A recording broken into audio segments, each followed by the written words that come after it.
Hello CI scholars. Through the video, you have learned the two chapters of science. Chapter 1, Changes Around Us, and Chapter 2, Rocks and Minerals. I'm sure you have seen all the videos and you have written all the notes as well. Is it? So, in this video, we are going to revise some important points from that respective chapters. So, let's start our revision. In the first topic, changes around us, we are going to see about the two types of changes, reversible and irreversible changes. What are the solutions, what are the mixtures, and what are the various methods of separating components from mixture. We see various types of changes in our surrounding, but these changes are classified into two types, reversible changes and irreversible changes. Now, how to decide whether the change is reversible or irreversible? It is depend on whether the object that has undergone the change can be brought back to its original form or no. If the object that has undergone the change can be brought back to its original form, it is called a reversible change.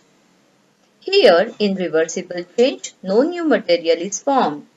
What are the examples? Evaporation, melting, folding of paper are the examples of reversible change.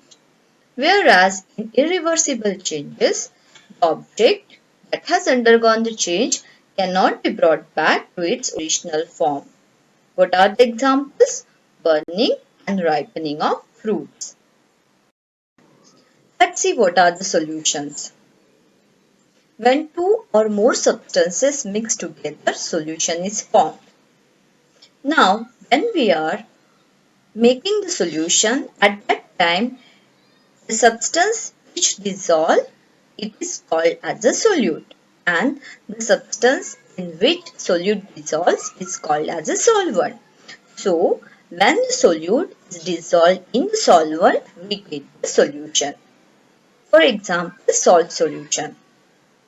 To make salt solution, we add salt in the water. So what we are dissolving? We are dissolving salt.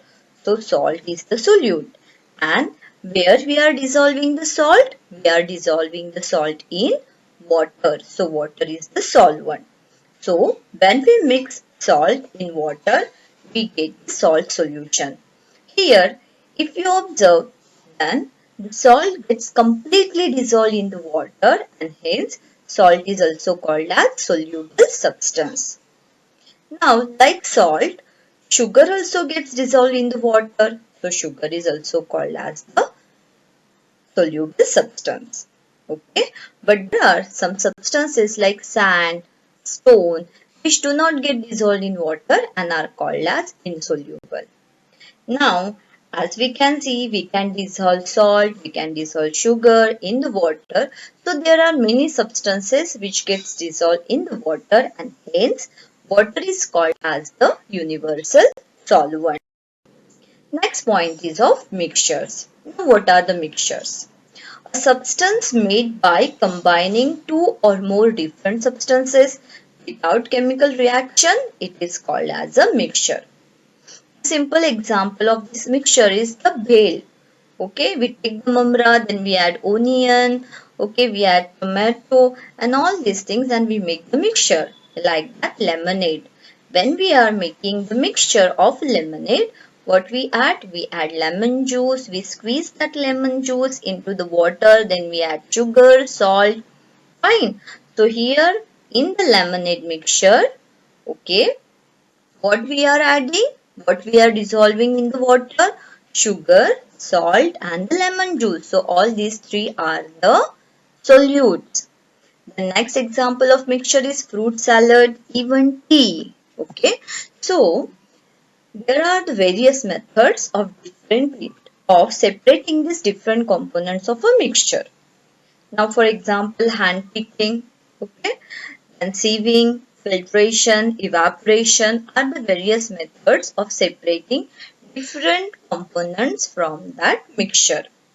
The very common method that you see at your home is filtration. And when do you see it?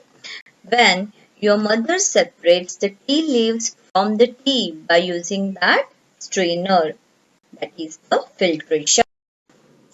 Now let's start with the second topic, rocks and minerals. In this topic, we will discuss about layers of the earth, types of rocks, types of minerals and their uses. Layers of the earth. There are three layers of the earth, which are those crust, mantle and core. The outermost layer or the outermost part of the earth is called as the crust. Now this crust is covered with sand, soil, ice, water. Okay, so you can see in the diagram the green part, okay, or that we see, that is the crust. Okay, the green part which is shown with the help of the label. Now when we are walking, we are actually walking on the crust.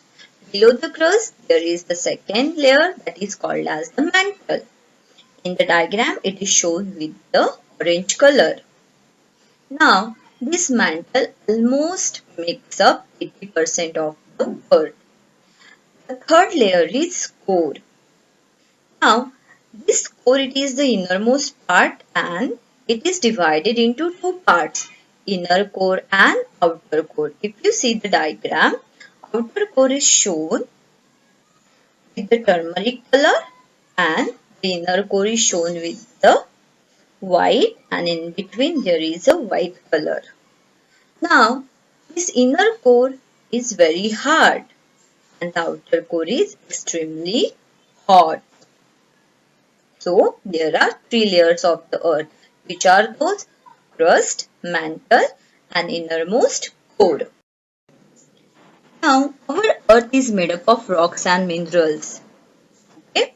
So, there are three types of rocks, which are those igneous, sedimentary and metamorphic. Now let's see how do they form. Igneous rocks are formed when volcano erupts and magma flows out as lava. And this lava which comes out of the volcano, when it cools down and hardens, then these igneous rocks are formed. What are the examples of igneous rocks? Granite, and it is used for the construction of the front parts of the building as well as for constructing our kitchen tops and table tops. Second example of igneous rock is pumice, okay, which is used as a scrubbing stone. Second type of rocks are sedimentary rocks. How do they form? When sand, pebbles and other sediments they collect, these rocks are formed. Now what are the examples? Limestone and conglomerate. Now this limestone, it is used for writing and we call it as a chalk. And conglomerate, the sedimentary rock, it is also called as a pudding stone. The third type of rocks are metamorphic rocks, and these metamorphic rocks are formed by the previous two rocks. When igneous and sedimentary rocks they undergo the changes, metamorphic rocks are formed. And the most famous example of metamorphic rocks is marble. And we know that Taj Mahal is made from the marble. Now let's see what is the rock cycle. Now these three kinds of rocks, actually they go through the various changes and they become another rock. So igneous rocks undergo the changes, become sedimentary. Sedimentary rocks undergoes changes, become metamorphic, and metamorphic again undergoes the change and become igneous. So these rocks change their form from one to another, and this is called as the rock cycle. The rock cycle keeps changing rocks from one form to another form. Minerals. The three types of rocks that we have seen, these rocks are made up of two or more kinds of minerals. So, rocks are made up of minerals. So what are these minerals? Minerals means the chemicals which could be present naturally as either a single chemical or as a combination of two or more chemicals. Examples of minerals are fluoride. Yes, and this fluoride, it is used in making toothpaste. So I know every day you are using fluoride. Second example of mineral is tungsten and it is used for making bulb. So there are as many as 3000 different minerals in the world. So these rocks and minerals are being used by us in our everyday life. So scholars, I hope you have revised all these points again and you have understood it. Okay, thank you.